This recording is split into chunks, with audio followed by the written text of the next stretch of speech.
আন্তর্জাতিক অপরাধ আদালতের প্রসিকিউটর করিম খান জানিয়েছেন, ফিলিস্তিনের গাজা উপত্যকায় দখলদার ইসরায়েলি বাহিনীর চালানো যুদ্ধাপরাধ তদন্তের জন্য 5 সদস্য দেশের কাছ থেকে একটি যৌথ অনুরোধ পেয়েছে আইসিসি। যেসব দেশ এই আবেদন করেছে তার মধ্যে বাংলাদেশও রয়েছে। বাংলাদেশ ছাড়া ইসরায়েলের বিরুদ্ধে নালিশ করা অন্য দেশগুলো হল দক্ষিণ আফ্রিকা, বলিভিয়া, কমোডোস এবং জিবুতি। এসব দেশ আন্তর্জাতিক অপরাধ আদালতের প্রতি অনুরোধ জানিয়েছে, ইসরায়েলের বিরুদ্ধে যুদ্ধ অপরাধের অভিযোগ আমলে নিয়ে সেগুলো যেন তদন্ত করা হয়।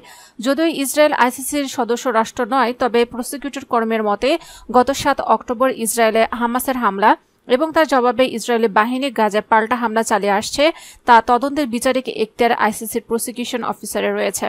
করিম খান জানান যে রোমান সংবিধির উপর ভিত্তি করে 2002 সালের আইসিসি প্রতিষ্ঠিত হয়েছে।